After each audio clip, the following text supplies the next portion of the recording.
అందరికీ నమస్కారం. వెన్నెల్లో చందమామ కథలకు స్వాగతం. ఈరోజు కథ 2001 స్వాతి సచిత్ర వారపత్రికలో కామెడీ కథల పోటీలో 4వ బహుమతి పొందిన కథ. మొరింగా ఒలిఫెరా అను మునక్కాడ కథ. మొదట చిన్నగా నిట్టూర్చాడు. ఆ తర్వాత పెద్దగా అన్నాడు పైకే.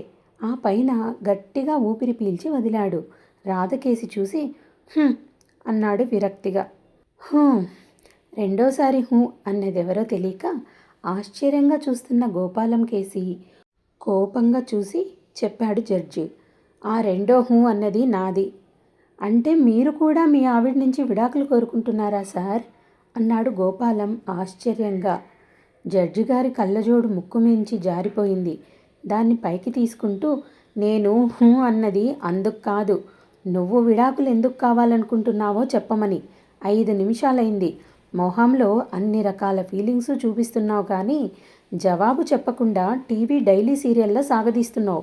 సార్ అరిచాడు గోపాలం. ముక్కు మించి కళ్ళజోడి ఎగిరి పడబోతుంటే ఆఖరి క్షణంలో పట్టుకొని కోపంగా చూశాడు జడ్జి గోపాలం కేసి. సార్, మీకు కోపం వస్తే నన్ను ఎలాగైనా తిట్టండి కానీ డైలీ సీరియల్ అని మాత్రం తిట్టకండి సార్ అంటూ కళ్ళనీళ్లు పెట్టుకున్నాడు గోపాలం. దాంతో పశ్చాత్తాపడి, సారీ గోపాలం, అనుకోకుండా అలా అనేశాను. మరి నువ్వు ఇంకా ఆలస్యం చేయకుండా చెప్పే మరి అన్నాడు జడ్జి. పెళ్లి కొడుక్కి పెళ్లి కూతురికి వేరే వడ్డించారు భోజనాలు వెండి కంచాల్లో. ముందు రోజు రాత్రి నుంచి తినకపోవడంతో యమ ఆకలిగా ఉన్నాడు గోపాలం.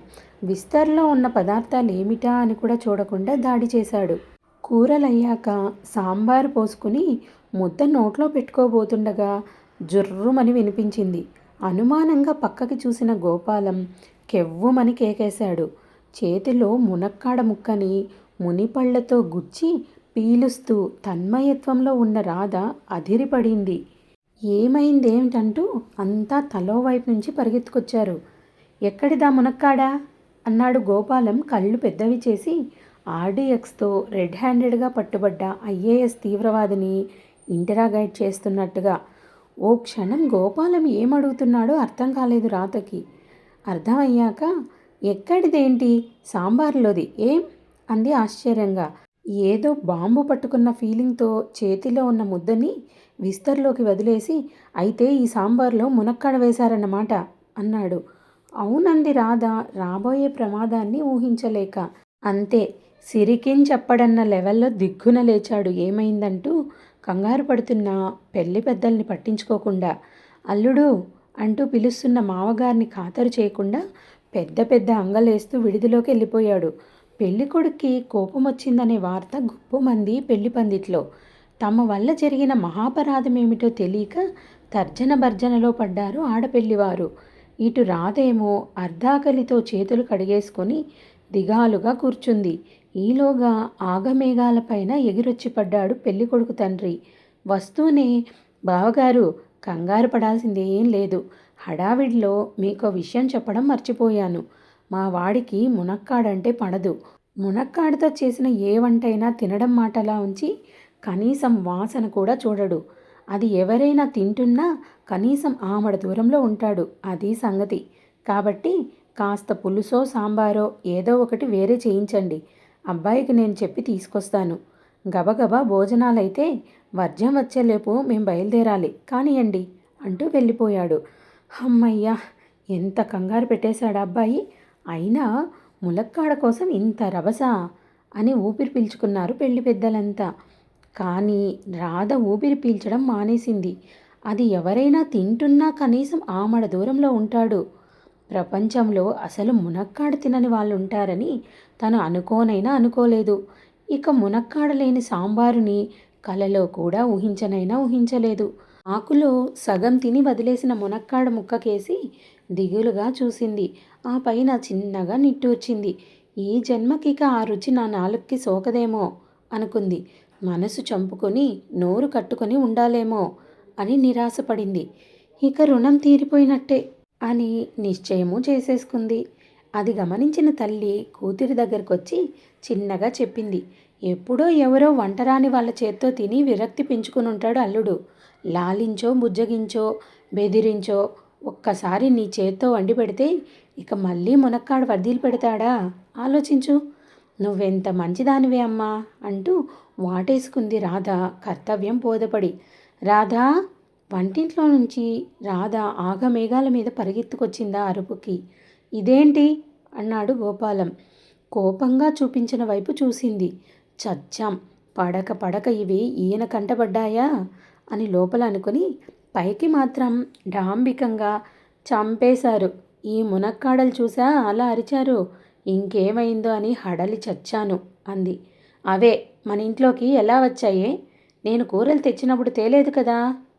అదా, మధ్యాహ్నం బండివాడొస్తే తీసుకున్నాను అంది రాధ. అలమార్లో ఉన్న న్యూస్ పేపర్ తీసుకుని చేత్తో ముట్టుకోకుండా ఆ మునక్కాడలు బయటపడేసి వచ్చాడు గోపాలం.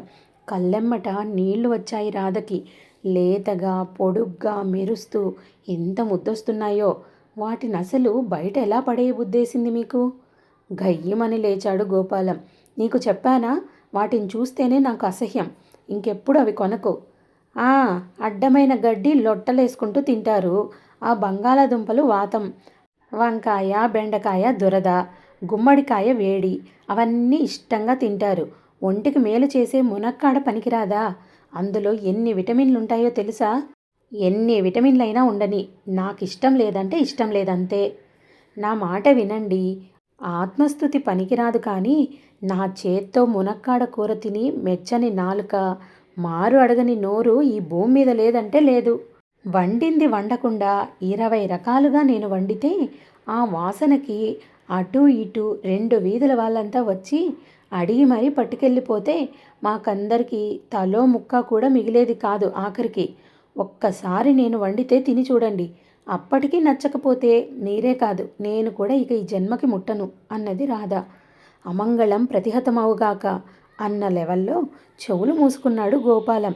ఛీ, అసలు చూస్తుంటేనే ఒళ్ళు జలధరిస్తుంది. పైగా దాన్ని ఇంట్లో వండి తినడమా? ఆ దరిద్రం వాసనతో అసలు ఎలా నోట్లో పెట్టుకోబుద్దవుతోందో. యాక్! దాంతో రోషం వచ్చింది రాధకి. ఇక తప్పదనుకుంది. లాలించి బుజ్జగించి చెప్తే వినే రకం కాది ఘటం అని రూఢీ చేసుకుంది. బతిమాలే కొద్దీ తక్కువ అవటం తప్ప ఉపయోగం లేదని నికారు చేసుకుంది. అటో ఇటో తేల్చుకోవాల్సిందనే నిశ్చయానికి వచ్చేసింది. దాంతో ఓసారి గట్టిగా ఊపిరి పీల్చి తల ఎగరేస్తూ అంది.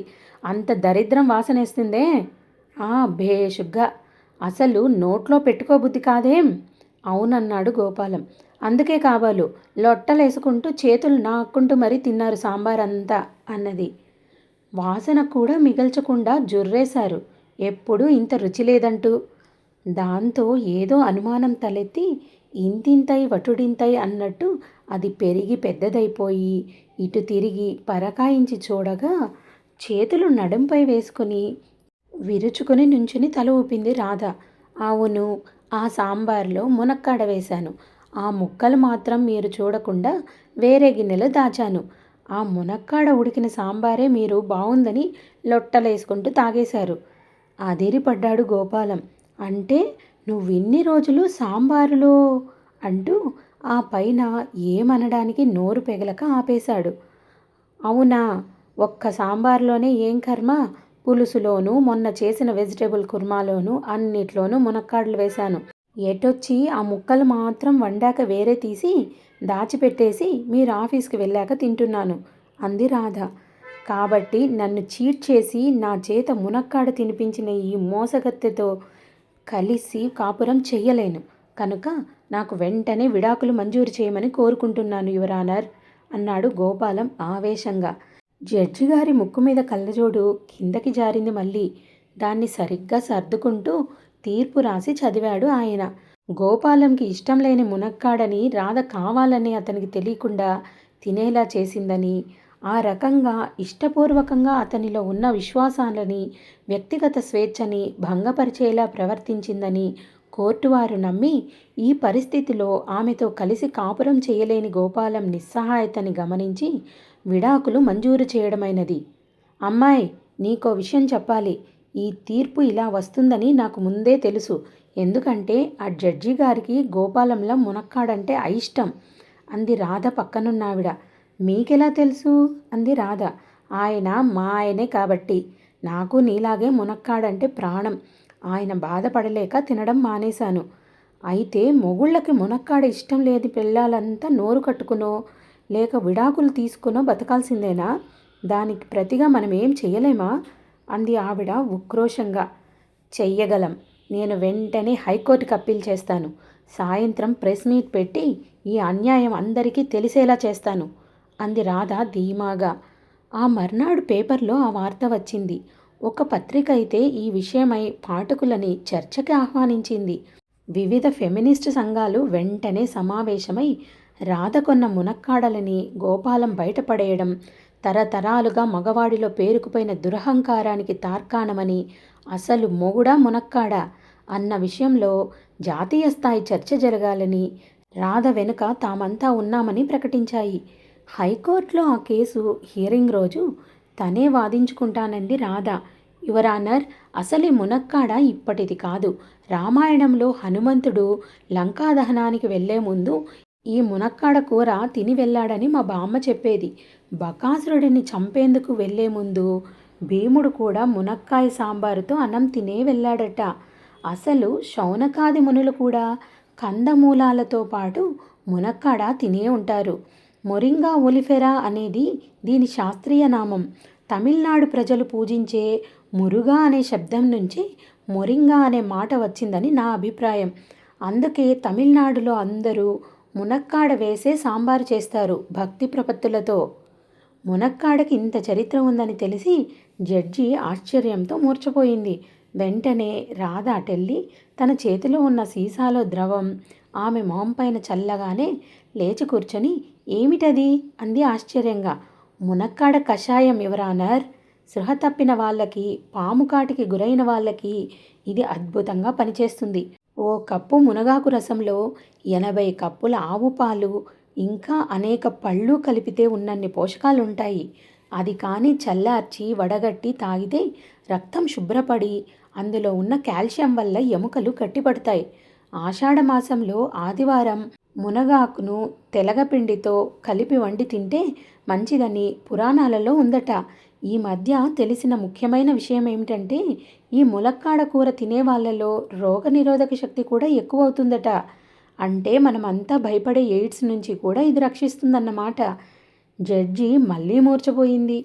రాధ మళ్ళీ కషాయం చల్లి ఆవిడ లేచాక మొహం పైకి వంగి, చెప్పండి యువర్ ఆనర్, భారత పతివ్రతగా నా భర్త క్షేమం కోరి ఆయనకు ఎలాగైనా ములక్కాడ కూర అలవాటు చేయాలన్న నా తపన నేరమా?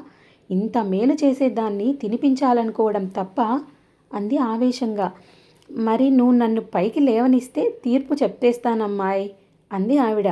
రాధ నాలిక ఖర్చుకొని గబగబా వెనక్కి వచ్చి మళ్ళీ బోన్లో నుంచుంది. జడ్జి కుర్చీలో సర్దుకొని కూర్చొని గొంతు సవరించుకుంది. రాధ చెప్పిన రుజువులు ఆధారాలు విన్నాక నయానో భయానో భర్త చేత మునక్కాడ తినిపించడం భారత స్త్రీ హక్కు అని, బాధ్యత అని కోర్టు నమ్ముతోంది. తన క్షేమం కోరిన భార్య గొప్పతనాన్ని అర్థం చేసుకోలేని గోపాలం మూర్ఖత్వాన్ని చూసి జాలిపడుతూ అతని విడాకుల పిటిషన్ కొట్టివేస్తున్నాను. అంతేకాక గోపాలం ప్రతి వారం మార్కెట్ నుంచి మునక్కాడలు తెచ్చి వండించుకొని తినాలని ఆదేశిస్తున్నాను.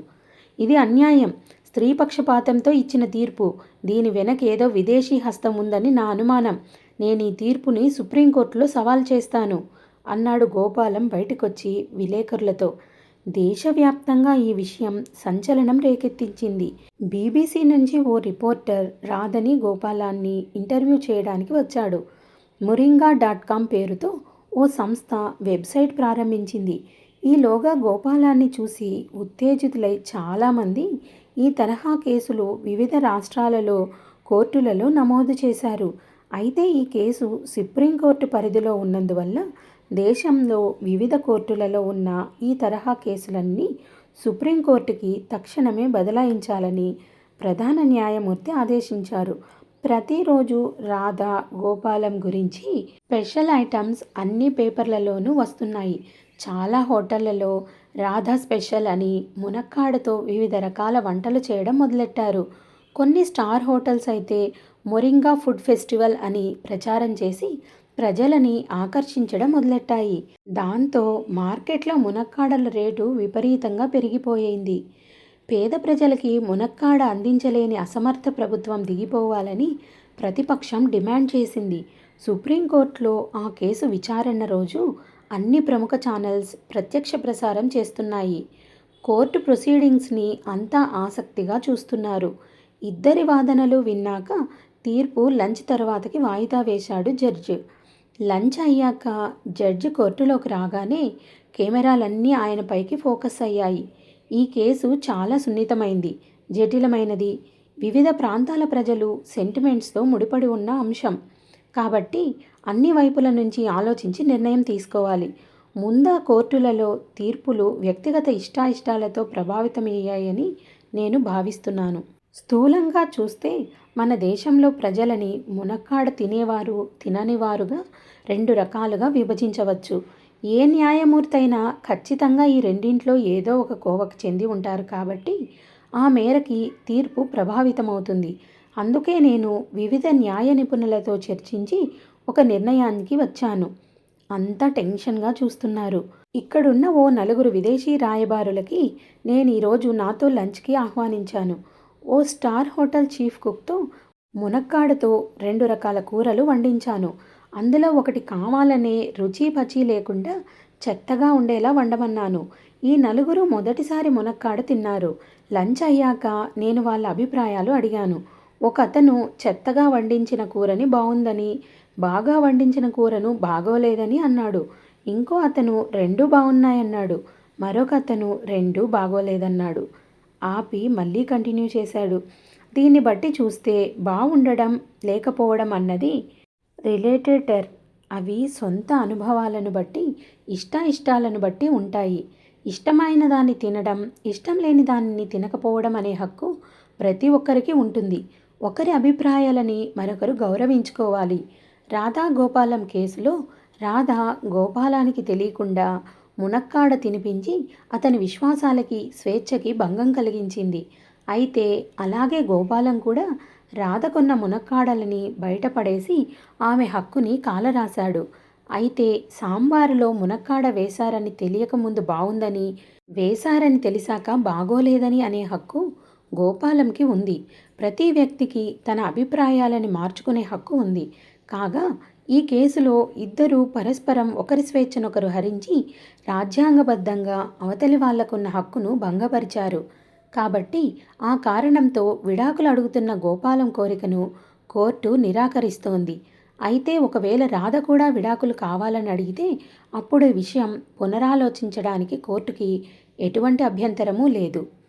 ఢిల్లీ నుంచి హైదరాబాద్ వస్తున్నంతసేపు రాధా గోపాలం ఎవరూ ఒకళ్ళతో ఒకళ్ళు మాట్లాడుకోలేదు. ఇంటికి రాగానే రాధ వంట పనిలో మునిగిపోగా గోపాలం ఆఫీస్కి వెళ్ళిపోయాడు. సాయంత్రం ఇంటికొస్తూనే తన చేతిలో ఉన్నవి చూసి కంగారుగా ఏదో అనబోతున్న రాధని ఆపేశాడు Gopalam. Radha, I am sorry. ఇన్నాళ్ళు నేను బాధ పెట్టాను. అందుకే నీకిష్టమైన మునక్కాడలు తెచ్చాను. చూడు, లేతగా ఎంత ముద్దొస్తున్నాయో. వండేయ్, ఇద్దరం కలిసి తిందాం అంటూ రాధకేసి చెయ్యి ఊపుతుంటే అదిరిపడి వెనక్కి దూకింది రాధ. లేదండి, ఇన్నాళ్ళు నేనే మిమ్మల్ని బాధ పెట్టాను. అందుకే ఇంకా మునక్కాడ తినడం మానేద్దామని, మళ్ళీ దాని మొహం చూడనని మీ పైన ఒట్టేసి మరీ నిర్ణయించుకున్నాను. దానిని కాశీలో వదిలేస్తానని మొక్కుకున్నాను కూడా. అంతే, డామిడ్, మునక్కాడల్లా నిలువుగా ఉన్న కథ అడ్డం తిరిగింది అంటూ ఢామ్మని కింద పడిపోయాడు గోపాలం, చేతిలో మునక్కాడలతో సహా. కథ సమాప్తం. ఈ కథ మీకు నచ్చిందనుకుంటాను. నచ్చినట్టయితే లైక్ చేసి, షేర్ చేసి, మా ఛానల్ని సబ్స్క్రైబ్ చేసుకొని ఎంకరేజ్ చేస్తారని ఆశిస్తున్నాను. Thank you.